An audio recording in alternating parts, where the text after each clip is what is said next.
Hello, everyone. We're so happy to have you here with us on the Stronger Marriage webinar produced by the Utah Marriage Commission, hosted by Utah State University. I'm Alexis Alcott, and we are excited to have you join us today. In today's webinar, we will be joined by guest Amanda Lauder. Amanda is a certified sex and marriage coach who helps Christian men and women overcome their obstacles to create a more emotionally, mentally, spiritually, and physically intimate relationship. She's also the host of the Sex for Saints podcast, which has over 1.4 million downloads. In addition to being a coach, Amanda is also a wife to Kevin, and mom and stepmom to 5 kids, ranging in age from 15 to 24. In her spare time, which it sounds like she doesn't have very much, she enjoys reading, watching her kids play sports, fishing, and camping. In the webinar today, we will learn about how women's sexual desire is a complex issue that many couples struggle with. By understanding the complex nature of women's sexual desire, couples can learn how to navigate challenges with desire discrepancies and work together to create an atmosphere where desire can flourish and intimacy abounds. If you have any questions, please ask them by entering your questions to the Q&A function that's found at the bottom of your screens. The chat will be turned off during the entirety of her presentation, so this is the best place to ask your questions. We'll have a 15-minute Q&A at the end of her presentation, so write down your questions and save them for the end. If you've joined us today for the CEU credit certification, make sure to stay on until the end of the presentation.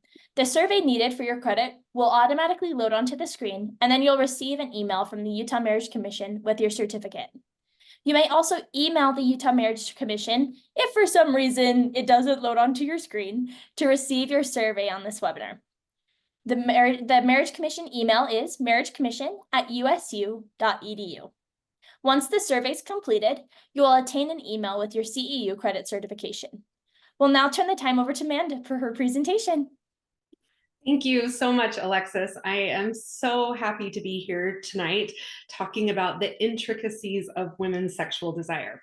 So before we get started, I just wanted to introduce myself to you a little bit more than what Alexis already said. So I've been a sex and marriage coach since 2018, and I came to it very honestly. Before I married my first husband, I was excited to experience and have a sexual relationship. But in my lack of education and experience, I didn't understand how complicated creating a loving sexual relationship would be. I didn't understand my body. I was never in the mood, and I felt little to no pleasure with sex.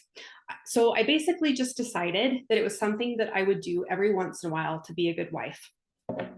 Sex became a really hard part of our marriage. And as other parts of our marriage began to deteriorate, I decided that I needed to work through my sexual issues because maybe if the sex got better, then our marriage would get better.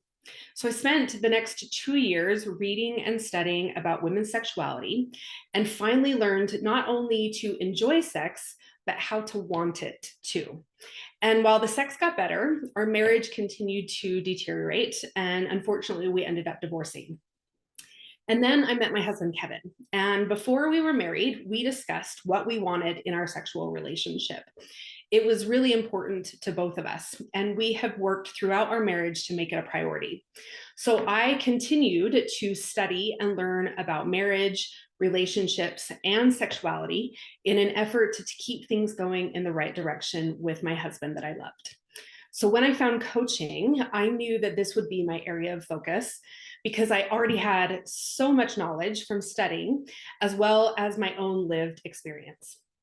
I love my job, and I love helping women and couples have a better marriage and a better sexual relationship. So here is, a quick picture of my family. So when women come to me wanting help with the sexual relationship, typically what comes up first is sexual desire. And they say things like, I'm just never in the mood, or I'd be totally fine if I never have sex again. Women don't understand why they don't have a lot of desire, why it comes and goes, why they often had a lot in the beginning, but it maybe waned over the years, or how they can get it back. some really want to have that desire again, but often it's not because they really want sex. It's just they want to stop having the conflicts in their marriage around sex. And some of them do want it again. So, women's sexual desire is a really complicated topic and one that isn't easily addressed because it is so different for every single woman. But hopefully, today, I can give you a basic understanding of what desire is, where it comes from, and how to make some shifts to create it more often. And as women learn to create more desire and learn how to navigate complicated issues like desire discrepancies and relationship challenges more effectively, they can create more intimacy and connection in their marriage. So let's start out talking about what sexual desire is. Well, sexual desire, often referred to as libido, is a multifaceted and subjective experience, characterized by a strong inclination or interest in engaging in sexual activity. It encompasses a spectrum of thoughts, feelings, physiological responses that motivate individuals to seek out sexual pleasure and intimacy. Sexual desire can manifest in various forms, ranging from fleeting fantasies and arousal to a deep, persistent longing for physical and emotional connection with a partner. At its core, sexual desire involves a complex interplay of biological, psychological, and sociological factors that can fluctuate over time and response depending on life and the relationship. It is a fundamental aspect of human sexuality that contributes to intimacy, pleasure, and connection within relationships. So before we dig into women's sexual desire, I want to talk about the differences between men's sexual desire and women's sexual desire. And as a caveat to this, not all men are created equal. They're not all the same, and not all women are the same. So what I'm discussing here today are generalities and what is most common. So men tend to have a lot more sexual desire than women because of testosterone. So testosterone is the primary hormone driving sexual desire. The average man has 1,000 micrograms per deciliter. Now let's compare that to women who at the age of 18 have 76. So 1,000 versus 76, okay? And by the time women are 40, that number is cut in half. So that is a huge difference.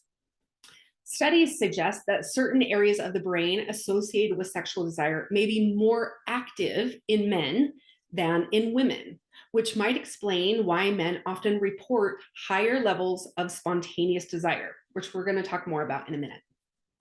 Now, typically, men experience a more linear sexual response cycle: desire, arousal, orgasm, and resolution, while women typically experience a more variable response where context matters, a willingness to get aroused, then desire kicks in, then orgasm and resolution. So now that we've discussed some differences, let's dig in to the intricacies of women's sexual desire. So I first want to talk about the biological aspects of desire.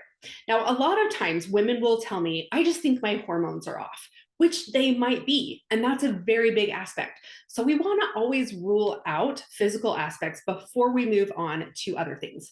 So let's talk about those biological aspects. So at its core, biological factors encompass physiological mechanisms that influence women's sexual desire. Think hormones like estrogen and testosterone, neurotransmitters like dopamine, and the intricate interplay of neural circuits in the brain. These biological underpinnings are crucial in shaping women's libido, arousal patterns, and overall sexual response. Now, women are constantly going through changes in their hormones. They go through changes each month with their menstrual cycle. Changes happen with pregnancy, with breastfeeding, and big changes happen again during perimenopause and menopause. So, for example, during the menstrual cycle, fluctuations in hormone levels can significantly impact a woman's desire for sex. Now, research suggests that rising levels of estrogen and testosterone prior to ovulation can heighten sexual desire, while progesterone dominance in the luteal phase may dampen it. So, that is often why women will say to me that they feel horny or they feel a lot of sexual desire maybe once a month. That's usually around ovulation. Now, additionally, neurotransmitters like dopamine associated with reward and pleasure, and oxytocin linked to bonding and intimacy play crucial roles in sexual arousal and satisfaction. Then we have perimenopause and menopause. The perimenopause is the 10 to 15 years leading up to menopause. And there, as you can see from the chart, there is a huge dip in women's hormones that often affect women's desire. Now, these hormonal fluctuations can have a very profound effect on women's sexual desire and response. So, for some women, declining estrogen levels may lead to decreased vaginal lubrication, discomfort during intercourse, and reduced sensitivity in the genital area, which can affect their enjoyment of sexual activity and desire. Moreover, changes in hormones levels can influence mood, energy levels, and overall well being, further impacting a woman's sexual desire and motivation. And then symptoms such as fatigue, insomnia, and mood swings can also diminish interest in sexual activity and intimacy. Now, as women transition into menopause, the average age is 51. The hormonal landscape undergoes even further transformation. So estrogen levels plummet, leading to even more pronounced symptoms like vaginal atrophy, urinary problems, and changes in libido. So, how do we manage these biological changes that affect our desire?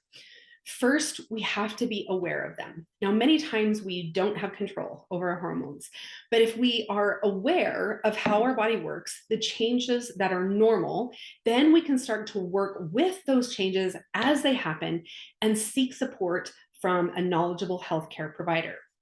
So let's think about the childbearing years.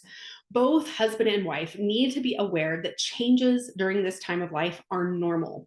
It's not an easy time of life and in your marriage, and considerations must be made in the sexual realm.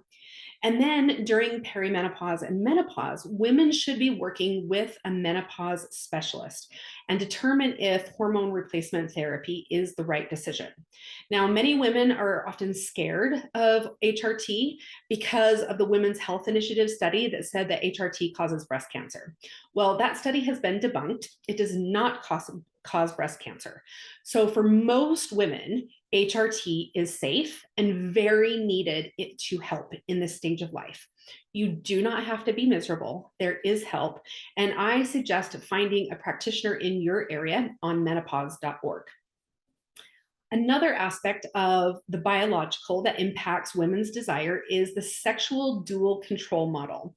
And this model, which is discussed extensively in the book Come As You Are by Dr. Emily Nagoski, offers valuable insights into the intricate mechanisms underlying women's sexual desire by highlighting the interplay between the sexual excitation system and the sexual inhibition systems within the brain. So the sexual excitation system is like the gas pedal, driving arousal and the sexual response. It's what tells your body to turn on. And then we also have a sexual inhibition system, which acts like the brake, regulating and inhibiting sexual cues and behaviors, telling your body to turn off. Now, for women, variations in the sensitivity and balance between these two systems can profoundly influence their sexual desire and behavior. For example, a woman with a highly sensitive accelerator may experience intense sexual arousal and in response to erotic stimuli, leading to heightened sexual desire and exploration. So conversely, a hyperactive brake may dampen sexual responsiveness, leading to challenges in arousal and desire. So, from my experience, many women with desire issues have a lot of sexual breaks and are unaware of the many sexual accelerators that they may have. So, understanding your personal sexual breaks and accelerators is an important part of understanding how desire works for you so that you and your partner can work together to release the brakes and push on that accelerator.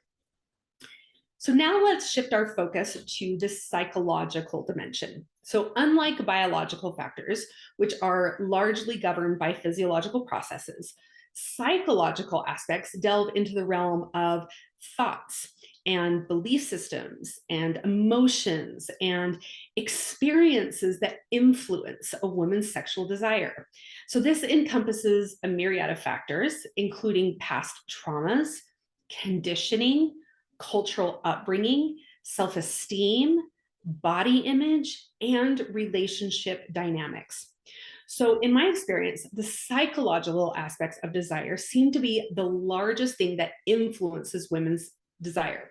So, I said before, a lot of people think their hormones are off, which they might be. So, get those checked. But most of the time, this is what I see the biggest reasons why women don't have desire is because of these psychological aspects. So, a woman who has experienced sexual trauma, whether that is previous sexual abuse or assault, may struggle with intimacy and arousal due to psychological triggers associated with those past experiences. So, it's really important to seek professional help from a certified sex therapist if trauma is a factor in your sexual relationship. It's also important to note that women who have had years of duty sex may also experience symptoms of trauma. Duty sex meaning they didn't actually wanted to do it, but they felt like they had to in order to satisfy their husband, be a good wife, keep him from having an affair or looking at pornography. There's a lot of reasons why they do it, but none of them are because I want to. Now, societal, familial, and religious norms and cultural attitudes towards sexuality can really affect a woman's sexual perception and desires. So many women have been cultured to believe that sex is wrong or bad, even if they logically know that it's okay once they're married, that good women shouldn't want or like sex, that women need to be the gatekeepers of men's sexuality so that it doesn't get out of control, and that sexuality is something that we need to suppress in order to be good or righteous. Now, these messages, whether we logically believe them or not, can have a great impact on our ability to feel and create desire. So, one significant psychological factor that can impact a woman's sexual desire is stress. High levels of stress, whether from work, relationships, or just life in general, can significantly dampen libido and arousal. So, how many women do you know that have no stress in their life? None that I know of. So, the physiological response to stress includes elevated cortisol levels and decreased production of sex hormones, which can disrupt the delicate balance needed for sexual responsiveness. And while I understand it is impossible to eliminate all the stress from our lives, doing your best to eliminate what you can to simplify and also to complete the stress cycle of feeling and processing your emotions is crucial in order to feel more desire. Another key psychological aspect to desire is body image and self esteem. Women who struggle with body image issues or low self esteem may experience difficulties feeling confident and desirable in sexual situations. So, media representations of an idealized body type can exasperate these insecurities, leading to feelings of inadequacy and reluctance to engage in sexual activity. So, women need to work on their self esteem and confidence levels and decide for themselves what is beautiful and sexy instead of relying on the media and corporations to dictate that. So, women who are able to like, love, and appreciate themselves and their body are able to create desire more easily. And the last one with this is relationship dynamics. We all know when we aren't getting along with our spouse, the last thing we want to do is have sex, right? So, positive experiences characterized by trust, intimacy, and pleasure can enhance sexual desire, while negative experiences marked by neglect or coercion, betrayal, dissatisfaction can create barriers to sexual openness and exploration. So, the quality of communication and emotional intimacy within the relationship are some of the biggest factors that influence women's sexual desire. Women want to be seen, heard, and feel loved outside of the bedroom in order to engage and be loved inside of the bedroom. Couples who are able to do this tend to experience greater sexual satisfaction and desire. Conversely, unresolved conflicts, lack of emotional connection, and unmet relational needs can contribute to diminished sexual desire and satisfaction. All right, so finally, let's explore this sociological dimension. So, unlike biological and psychological factors, which focus on individual level processes, the sociological aspect zooms out to examine broader social, cultural, and contextual factors that shape women's desires. This includes societal norms, gender roles, media representations, and institutional structures that influence how women perceive and navigate sexuality within a larger social framework. For example, traditional gender roles may prescribe different expectations and behaviors for men and women regarding sexual initiation, expression, and autonomy. Media portrayals of sexuality often perpetuate very unrealistic standards of beauty and sexual performance, which can impact women's self-image and confidence in the bedroom. Moreover, systematic factors such as access to healthcare, education, and economic resources can influence women's sexual health and well-being. So, one significant sociological factor that shapes women's sexual desire is cultural norms and values surrounding sexuality. So, different cultures have varying attitudes towards sex, ranging from very conservative to very liberal. In a conservative religion, of course, these views tend to be more conservative as well. For example, in cultures like the ones here in Utah that are very conservative Christian religious, they prioritize modesty and chastity. So women internalize beliefs that equate sexual desire with shame or immorality, often leading to feelings of guilt or repression. And these cultural norms dictate acceptable sexual behaviors, expectations, and taboos, which profoundly impacts how women perceive and express their desires. Now, societal expectations regarding gender roles and sexual scripts can also influence those desires and behaviors. Traditional gender roles often prescribe very passive and submissive roles for women in sexual encounters, while men are expected to be assertive and dominant. And these prescribed roles can limit both men and women's agency and autonomy in expressing their desires and preferences. Then we also have media representations of sexuality. These play a significant role in shaping women's sexual desires and self-perception. So mainstream media often perpetuates very unrealistic standards of beauty, like we've talked about, sexual performance, what women look like and what they should sound like during sex, and desirability, which can contribute to more feelings of inadequacy and insecurity among women. So the lack of diverse and authentic portrayals of female sexuality can really limit women's understanding of their own desires and pleasure. So now that we have a better understanding of how multifaceted desire is and why women struggle to feel it, let's talk more about how we can create more of it. So a few minutes ago, I discussed some of the biological aspects of why women struggle with desire. And I introduced a concept to you of sexual brakes and accelerators. So along with that, many people think that desire should just be spontaneous, that it should just appear out of nowhere. But that just isn't true. Those who appear to have more spontaneous desire, it just really have a more sensitive accelerator. The gas pedal gets pushed very easily. But for most women, they have more of a responsive desire.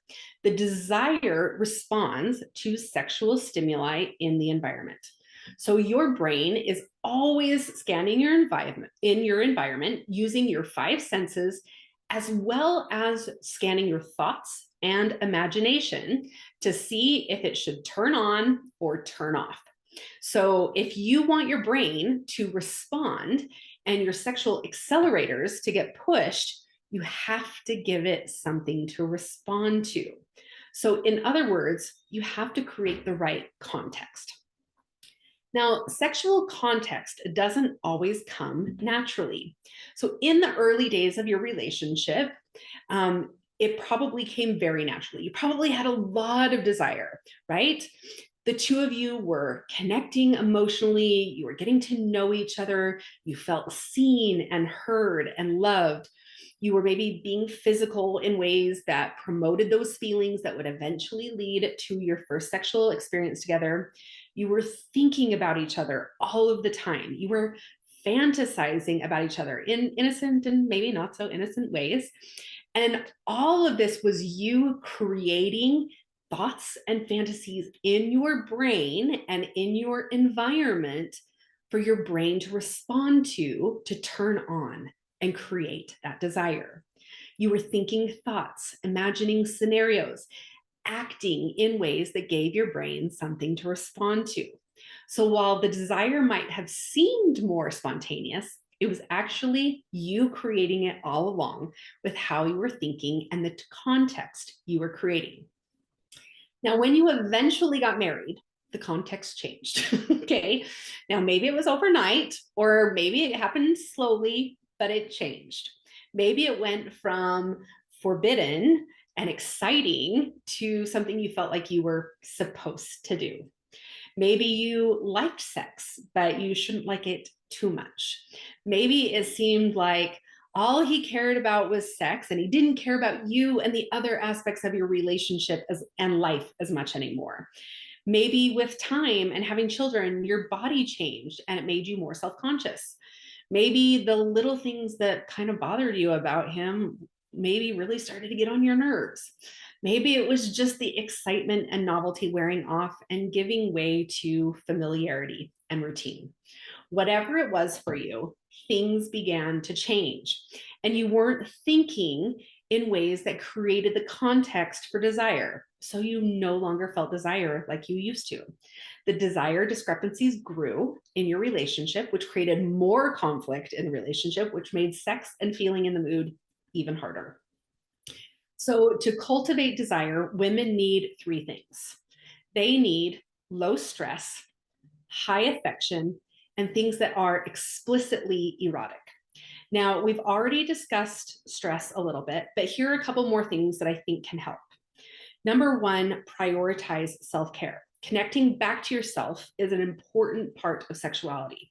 So engage in activities that reduce stress and enhance relaxation, such as mindfulness, meditation, prayer, yoga, or regular exercise. This can help women reconnect with their bodies and their desires. You can't create desire when it's all about him and not understanding that sex is for you too. The second is to deepen self-awareness. You can't change what you don't see. The more you journal and reflect on your life, your thoughts, your belief systems, what's working and what isn't, the easier you are going to see what needs to change, which will make your life less stressful. High affection is also important to help you respond sexually. So most women like lots of affection, but it has to come in stages and they have to know that it's not all going to lead to sex immediately. Women need more non-sexual affection, especially at first. Holding hands, hugging, and kissing. Think about what affection looked like before you got married. And then with time, affection can be more sensual and erotic. Now, a lot of women, especially women with a lot of young children, often feel very touched out. They feel like they're being taken from and extracted from constantly. And so when sex is about your husband and not about you, and touch becomes more about extracting from you, of course you don't want more of it. But when you can start to change the meaning frames, and sex is more, and affection is more about nourishing you and replenishing you and giving back to you rather than extracting, it feels very different and helps create more desire. All right, the last is explicitly erotic. This is the third thing, okay? So as women, we need things that are explicitly erotic. But oftentimes, especially if we think there's something wrong with being sexual, erotic can feel very scary or wrong. It's not wrong when it's in the right context with a spouse that you love. When you are using eroticism and things that are more erotic to create more desire within you, to direct that energy to the spouse that you love. So use your imagination, fantasize, visualize body processes, what you want him to do to you, what you want to do to him, what you wish would happen in the bedroom tonight. Think about things that are going to push that accelerator. That is going to help you feel more desire. All right, now let's discuss desire discrepancies. I wish that every couple understood that desire discrepancies are a normal part of every relationship. Nothing has gone wrong. Someone always wants something more than their partner. Someone wants to buy a house more. Someone wants a baby more. Someone wants sex more. Someone wants to eat at a certain restaurant more or wants a certain food more than the other. What you are experiencing is very normal. The problem is that sex is deeply personal, and it's an integral part of who we are as people. So when sexual desires don't match, we make it very personal. Okay, so we're thinking maybe they aren't attracted to me anymore. Maybe they don't love me anymore. They only care about my body and not about me. Before I was married the first time, I was really excited for sex. It was something that I looked forward to. But I remember about a month after I got married, sitting on a bench in front of my apartment crying, and a friend of mine saw me and she came to talk to me and she asked me what was wrong. And I remember saying to her, I just don't understand why he wants it all the time. It felt like that was all he cared about. And it felt so personal. I hear from men all of the time who have been rejected by their wives over and over and over, and it feels so personal. So couples can bridge desire gaps by first being very careful of the stories that you're telling yourself about it.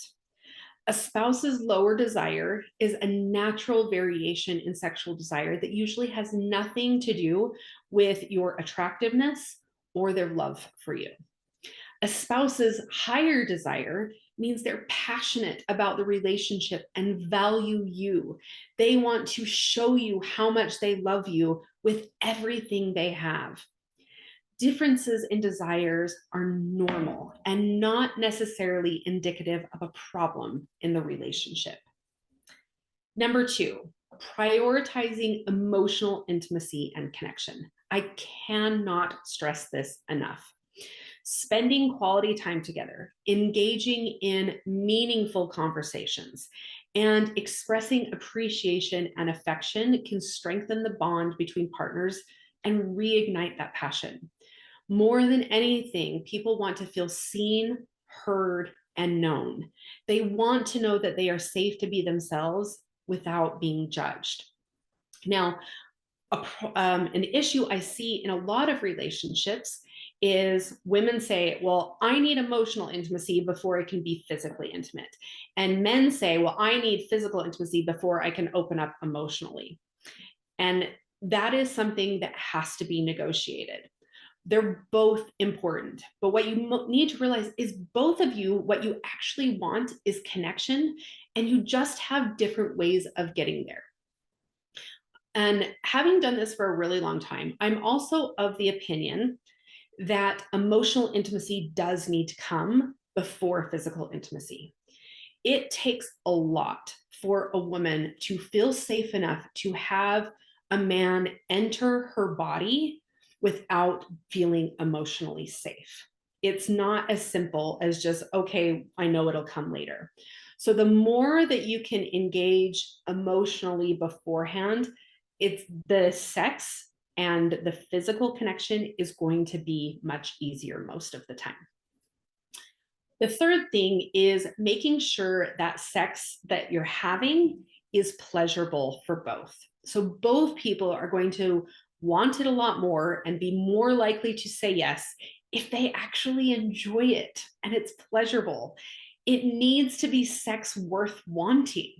If the sex and pleasure is really one-sided, it's not usually worth wanting. So making sure that it's worth wanting for both. And then number 4, to communicate openly. So effective communication is the key to navigating these desire discrepancies as a couple. So encouraging open dialogue without getting hurt, without feeling like they're attacking you, about desires and fears and insecurities. This fosters mutual understanding and empathy. That means that both people need to prioritize being a safe place for their partner to share their thoughts and feelings and ideas without judgment. Now, that may mean apologizing and working to repair past hurts before being able to move on. So the last thing that I want to address before we end today is when your spouse isn't on board. So now you've learned a whole lot of information about women's desire and how intricate it is. So I'm sure that if you're watching this by yourself and you're not watching it with your spouse, you're anxious to share this information with them. At least I hope you are. Now, many women, when they learn this information for the first time, it can finally feel like, I'm not broken. There's nothing wrong with me. This is actually normal, what I'm experiencing. But at the same time, it can feel really overwhelming. Where do you even start? How can you implement effectively some of the changes that you want to? This is where I encourage women to start small. Okay, consider working with a coach like myself or a therapist that can guide you along this path and give you support and help along the way, especially with those psychological factors, working on your thought processes and your belief systems, how you feel about yourself. I always say good sex comes from a healthy relationship with yourself and a healthy relationship with your spouse. When you have those two things in place, which you can get help with from a coach or therapist, then the sex is going to be a lot easier. Desire is going to come a lot easier, and the sex is actually usually going to be a lot better. Now, if you are here as the husband, and maybe your wife isn't here, this information can often feel very enlightening, right? You are made very differently. So maybe you thought your wife was broken, right? Or maybe you just didn't understand all these intricacies. And so a lot of men will take this information and they feel like, yes, this is the information I need to solve all of the problems with sex and intimacy issues in my marriage. While it can, your wife has to be open to it. So I would suggest that you gently share this with her if she's open to it, okay? And if she isn't, continue to work on yourself. You can't push her to change. This has to come on her own time and has to come from within her. And based on the conditioning that women have and all of the belief systems and thoughts that women are given in this culture, right? She might not be open to it yet. But the more that you work on yourself and become a more desirable partner, hopefully the better things will be. So that is all I have for you tonight. Thank you so much for joining me. Alexis, do we have any questions? And Yes. start writing your questions in. Yeah, so just a reminder, that the question and answer part of this is through your Q&A function that's found at the bottom of your screen. So please go ahead and press on that, and then you can ask your question. And I'll be facilitating that, and then Amanda will be answering.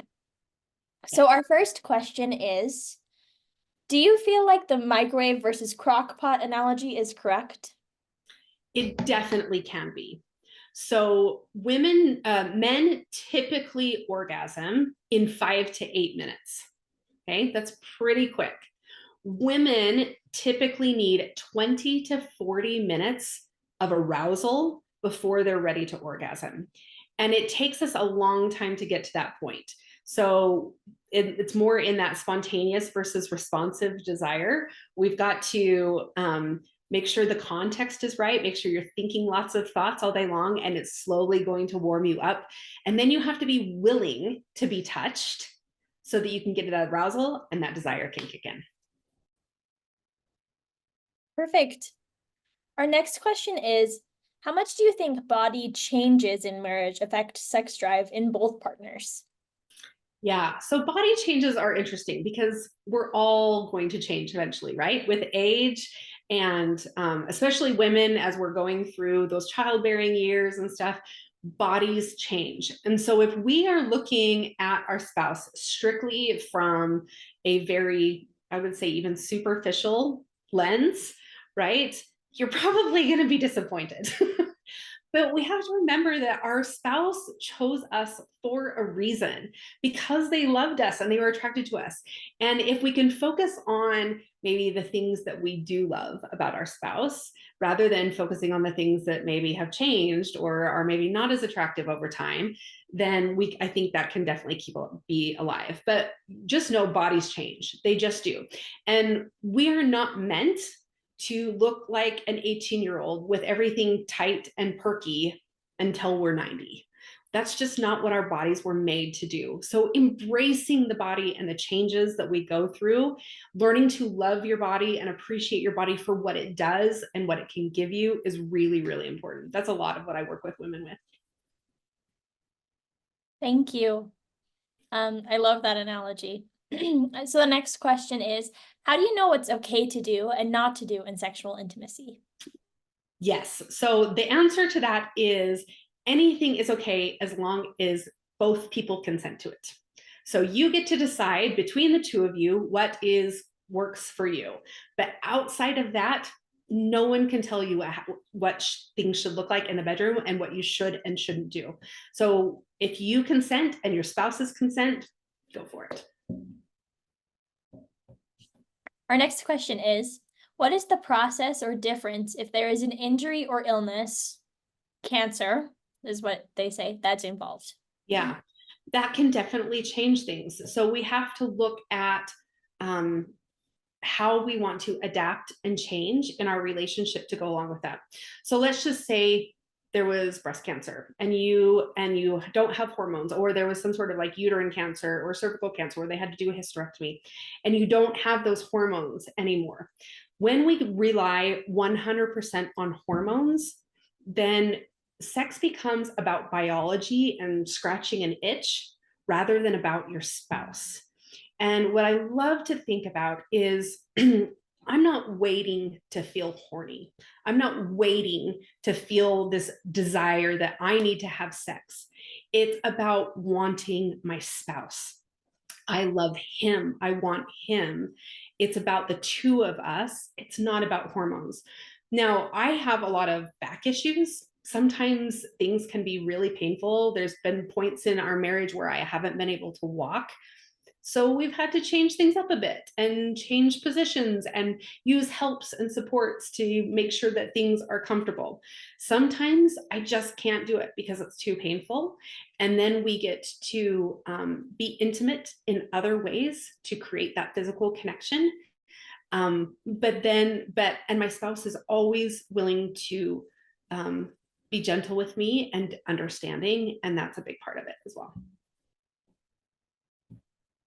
I love that so much. I think that is so powerful and really important.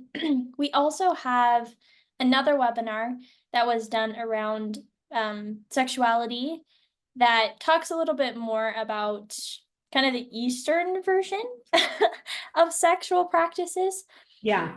So if you want to check that out, I'll put the link in the chat for everybody, and you can learn more about, she talks specifically about injuries. She had cancer as well, as the person in this example, and she also had back issues because of her cancer and things like that. So she gets it. But I'll share that in the chat so you guys can watch that if you'd like. The next question is, if a man has problems in sex and he does not want to admit them, he blames the woman for everything. How to convey to him that it's important to go to the doctor? Yeah, I think that's really important too, because most sexual problems with men are physiological. Sometimes they're psychological, but a lot of times they're physiological. And so if they're unwilling to go to the doctor, that's their choice. It's their body and they get to deal with it. But what I would do is be really loving and kind and empathetic. Know that most of the time it's because of the shame that they feel. They feel maybe very emasculated or don't feel like a man. And so they're worried about how they appear to you. And it's easier to blame you than to feel that shame themselves, which isn't great because really there is no problem. The problem is something that isn't controllable. So really trying to support them and help them, but you might have to work on yourself in the meantime, kind of like what I talked about at the men towards the end. Like if your spouse isn't on board, then you just have to focus on being the best partner you can be in that situation. Thank you. Our next question is, as a husband, what would be the best way to try new things without insulting or making the woman feel like what they aren't doing is enough? Yeah. Unfortunately, you don't get control of whether they feel like they're enough or not. If that is something that happens often in your marriage, therapy or coaching is the way to go if you can convince them to do that. The more you can validate them and their experience, the better. Like you are enough. This isn't about not being enough. You can have a very abundant mindset and still want more. You can be satisfied with what you have and still want more. Just because you want more or different doesn't mean what's happening right now isn't okay.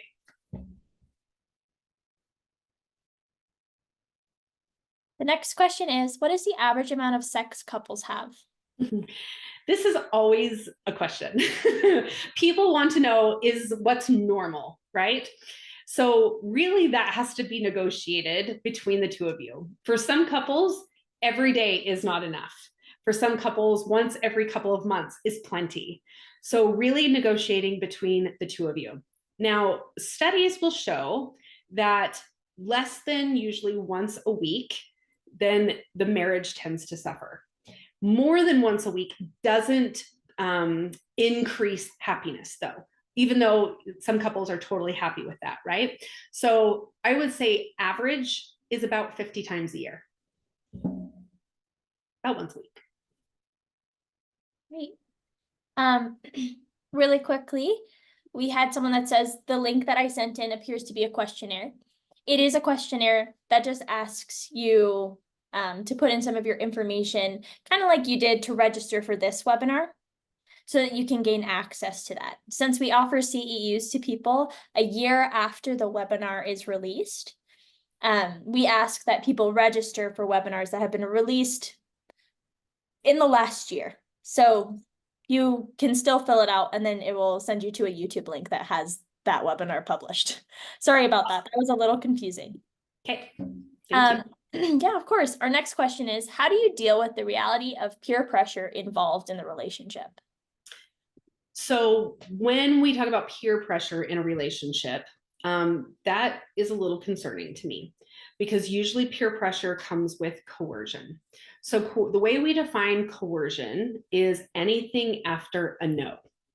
So if you say no and your spouse is like, come on, you'll know you like it in the end. It'll be so much better. You need to do this for me, whatever it is, that's considered coercion. And the sex is no longer consensual. So if there's any peer pressure, you say no and you're done. And if they continue to push, you continue to say no and you're done. And let them know that that is not going to work. because that would not be consensual sex. So a lot of people, consent within marriage is a lot for sometimes hard for people to understand. Consent is still very much needed in sex and within marriage. So making sure that your sex is consensual and not coercive is really, really important. It is not going to help your marriage and your relationship when the sex is coerced. Now, I would also say if you say no and your spouse pouts, whines, gets angry, punishes you, withdraws, that is also coercive. So that is something that I work a lot with men in my couples coaching, is helping them be stronger in themselves. It is totally normal to be disappointed when you don't get what you want. Disappointment is fine. It's reacting to that disappointment in ways that aren't healthy for the relationship, that to try and coerce your spouse. Now, if you're the wife and you say, you know what, I'm not really in the mood right now, but convince me or entice me, or, you know, I'm going to do what I need to do to get in the mood tomorrow, that's a different story. But if you say no and then they're still doing that, that's coercive. Our next question kind of goes along a similar route as this. What do you do when your husband needs that release, but you aren't interested in sex? And you are afraid that he will turn to porn or masturbation?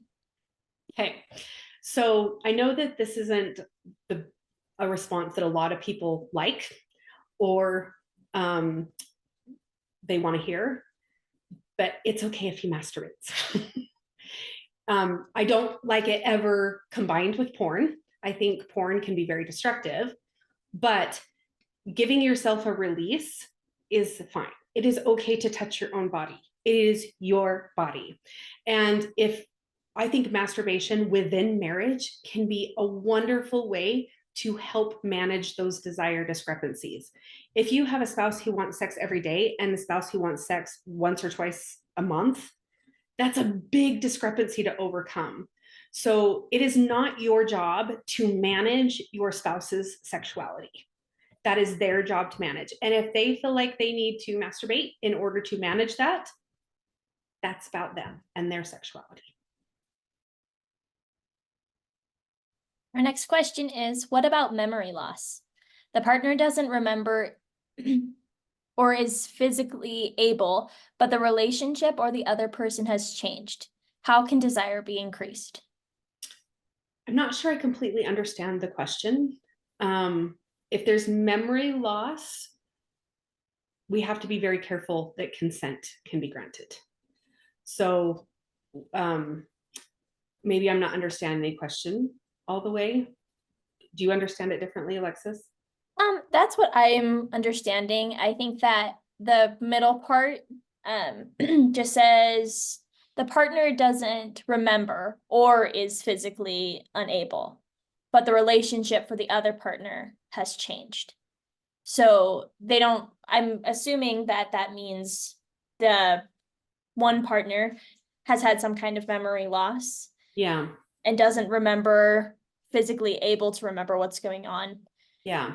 and doesn't have that consent, maybe doesn't understand Right. exactly what is going Yeah. on, and that's Yeah. their spouse or whatever, but the other Right. person hasn't changed and still wants Right. a sexual relationship. Yeah. So I would just be really concerned about consent in those things if there's memory loss. And so making sure if there's not consent, don't doing it, and managing your own sexuality. This next one says, what about memory loss / dementia and the change in relationship due to change of character? The partner has memory loss, but wants a sexual relationship. Well, you're in charge of your own sexuality. So if you don't want a sexual relationship because this partner has changed, then that is your right. Yes. Our next question is, how do you know if hormonal IUDs can affect libido levels? The answer is yes. Yes. Anytime we add in hormones from IUDs or birth control pills, it can affect libido. The hormones that they use for birth control are not bioidentical they're synthetic and they change things and they have known consequences for affecting libido. They have a supplementary question of what are those consequences and how can you overcome them? You change to a different birth control. So I know that that's not always the fun answer, but it can affect, as can medications like SSRIs, blood pressure medications, different things. So you can do the brain, the psychological work to increase desire even when you don't have the hormones. But when the hormones are off, it makes things a lot harder. Our next question is, what is the study that debunked HRT causing breast cancer? So the study itself was done, I think, 2001, 2002 by the Women's Health Initiative. And it came out with results, and the results were leaked to the media, and the media kind of ran with it, that said, and what they ran with was not accurate. So they said that hormones and hormone replacement therapy cause breast cancer. That was never the case. That was a misinterpretation. And it's taken 20 plus years for that to really start to become mainstream again. We have a whole generation of doctors, nurse practitioners that were not educated about this. And so they don't know enough about hormones. I know myself, I have had to educate my doctors about this and give them information in places that they can look. So go to that menopause.org. That has a lot of information on it. I also love Dr. Kelly Casperson on Instagram and her podcast, You Are Not Broken. She talks a lot about hormones and hormone replacement therapy and why it is not a bad thing. And it's actually a really good thing for us women. The next question is, you indicated that duty sex can be a source of sexual trauma. How can you change the cycle of duty sex without triggering or reinforcing the trauma? Yes. So this is something that I work a lot with clients, but we actually have to almost stop sex for a little while and rebuild the sexual relationship from the ground up with a lot of work on consent. So it is a lot of work for a lot of couples, but it is so encouraging. So when I talk about this, this is based on the work of Dr. Cami Hurst. She is a sexologist who did her dissertation research on women who consent to unwanted sex. And most of the time that is done because of coercion or feeling like they're going to lose the marriage or their spouse is going to masturbate or look at porn. And so they do it to manage him, even when they don't want to. And there are PTSD effects from this. There are psychological effects, emotional effects, physical effects, sociological effects that all come from this. And so that is what her entire research has done. I interviewed her on my podcast, if you want to find that episode, about her dissertation research. And then she has set out a step-by-step plan that coaches like myself and other therapists can follow to help get you back on the right track. We just have one more question and then we'll close out our Q&A for tonight. What is your thoughts about one partner withholding sex to punish the other? That becomes a very transactional relationship, which I don't think sex should ever be transactional. There is a difference between withholding to punish and not engaging because you don't feel like you can trust your partner and feel safe in that relationship. And so it really is about getting very clear within yourself, whether you're doing it to punish them, which is not a good thing, or because you're doing it to keep yourself safe physically and emotionally and build that trust. So that really becomes an integrity question within yourself. Well, thank you so much, Amanda. This has been awesome. If we'd take just a couple minutes now, that if people want to reach out to you or learn more about your resources, how can they learn about you and connect with you after this webinar? Yes. So my website is just my name, amandalauder.com. On it, you can find links to my podcast, the coaching that I do. So I coach women in my membership and I coach couples one-on-one. I currently don't have any offerings for just men, but there's always the possibility that I'll open that up. I also do women's retreats, usually in the winter, and a couples retreat every fall. So I have a couples retreat in Las Vegas in September 2024, and we still got spots available. So if you're interested in that. And on Instagram, my handle is Christian Sex Coach. Feel free to reach out to me, DM me anytime, and I'm happy to help and answer questions. Well, thank you so much, Amanda. And thank you to everyone that's joined us for this webinar. We're so grateful for your questions and participation tonight. Once again, if you attended the webinar for the CEU credit certification, please make sure to stay on until the end of the webinar for your survey and certification. It should automatically load onto your screen. If for some reason that doesn't happen, don't panic. Please just email us at the UMC email, which is marriagecommission@usu.edu for your survey. Upon completion of the survey, we'll send an email back to you with your credit certification. Thank you so much, everyone. Have a great night, and thanks, Amanda. Thank you.